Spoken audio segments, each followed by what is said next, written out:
Trojan Horse War, Part 1, Chapter 5.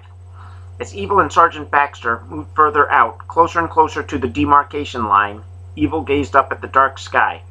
There must have been at least 200 or 300 asteroids visible, reflecting sunlight off their craggy ridges and rough-hewn craters. The larger ones appeared closer. A couple of them showed visible rotation. Many of them appeared smaller and more distant. The positions of the asteroids in the night sky of Boniface changed too often for anyone to develop any reliable system to use their locations as references for land navigation. On top of that, the asteroids they were walking on had no magnetic poles, so compasses didn't work. Any references to north, south, east, and west were all artificial constructs based on the maps that were made of these asteroids. And without a network of satellites in orbit, they couldn't set up a GPS system. So all they were left with for land navigation was identification of landmarks and their maps. The valley wall they had just ascended was at their backs. The weeds and brush was as high as their waists, and there were fewer and fewer trees as they got closer to the armistice line. They were walking roughly side by side, each of them covering their sectors. Evil looked ahead and adjusted the telescopic sight over his eye. There, less than a half a kilometer away, were the old posts, supporting rusting, fading signs that advised the reader to go no further. The far side of the post was Triton territory. The posts were each about 25 meters away from each other. A few of them were virtually invisible in the tall weeds, but even so, one could pretty easily discern the line of separation here, just east of the joint security area. He looked back to the west. Elmo and Sergeant Westmore were getting very close to the double fence line that ran across the middle of the JSA crater. He signaled for Sergeant Baxter to stop as he dropped to one knee, allowing the weeds to conceal most of his body.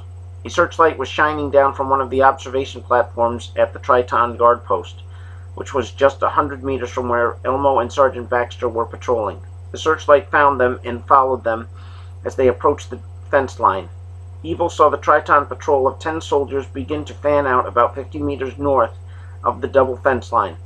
Most of them held their rifles up to their faceplates so they could observe the two human patrol through their technologically advanced optics.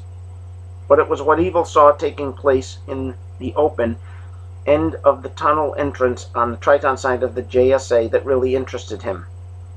More Tritons were emerging from the dark and descending down the wide stairs and onto the floor of the crater. Sergeant Westmore was watching too. He looked over at Evil. Evil shook his head no to the Ranger NCO's unasked question. He wanted to break away from their intelligence gathering mission and head over to provide cover for Elmo and Sergeant Baxter, who were rapidly being outnumbered by more and more enemy infantry arriving in the JSA crater. Evil rose to a crouch and indicated the heading he wanted to follow. The two of them moved northeast, away from the crater and closer to the military demarcation line. When they were less than 50 meters from the line of posts that marked the border, Evil halted the patrol again. By hand signals, he indicated for Sergeant Westmore to change the frequency his headset was on. They were switching to Channel 2, which was an extremely short-range channel. They could only speak to each other on this channel and couldn't contact Elmo and Sergeant Baxter unless they went back to Channel 7. It looks like they are sending their quick reaction force into the crater to see what Sergeant Woods and Sergeant Baxter are up to. That should make it easier for us to cross the MDL unobserved, Evil said. Sir, aren't the Tritons violating the armistice by having that many rifle personnel inside the JSA crater? Yes, but this is not the time to report it, Sergeant Westmore. That's a violation that puts 2 trained rangers in jeopardy. The violation we are out here investigating potentially places the entire Republic in danger, Evil said. They kept moving, and within another 10 minutes they were at the edge of the defoliated strip that surrounded the MDL. They both crouched. Keep an eye on them. I'm going over. Hopefully I won't have to go over far to get past their particular particle scattering curtain. Sergeant Westmore just nodded and adjusted his position. He was on one knee, looking through the scope of his rifle, checking ranges to different locations. Evil cradled his own rifle in the crook of his arms and started low-crawling across 30 meters of soil that led up to the MDL posts. As he moved, Sergeant Westmore gave him updates to the enemy situation over the radio. I estimate a total of 20 tangos moving over the fence line, shadowing our patrol. Tangos at tunnel exits, all armed with long rifles. Evil looked up at the watchtower as he came within 3 meters of the MDL. The windows were blackened, perhaps not even made of glass at all, but some kind of metal that the Tritons could see through.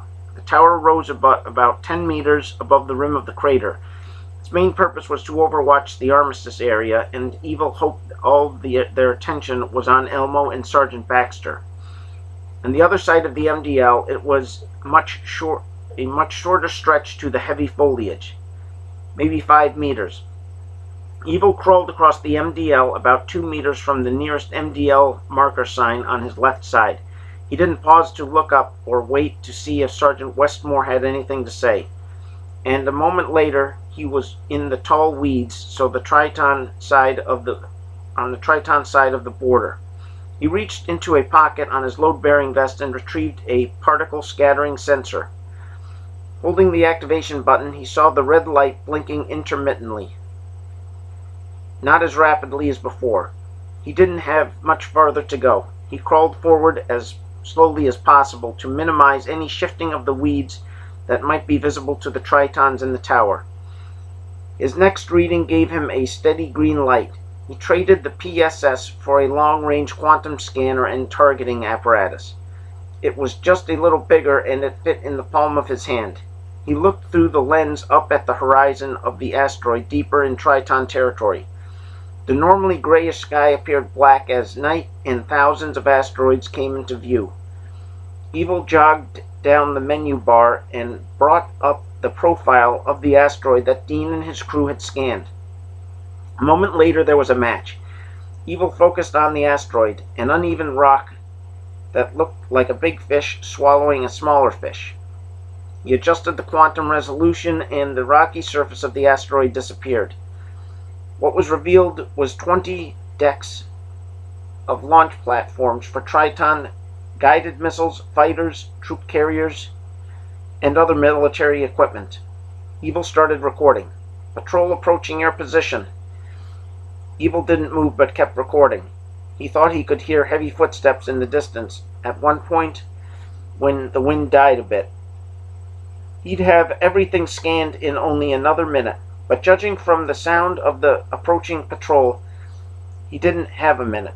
He brought an axial cable out from the same pouch the Q scanner had been in. Still holding the scanner on target, he attached one end to the scanner and the other to his radio. Echo Whiskey 5. Prepare to receive imagery on Bravo, Evil said as he thumbed the menu down to show his options for sending imagery on subchannels. He pressed Bravo.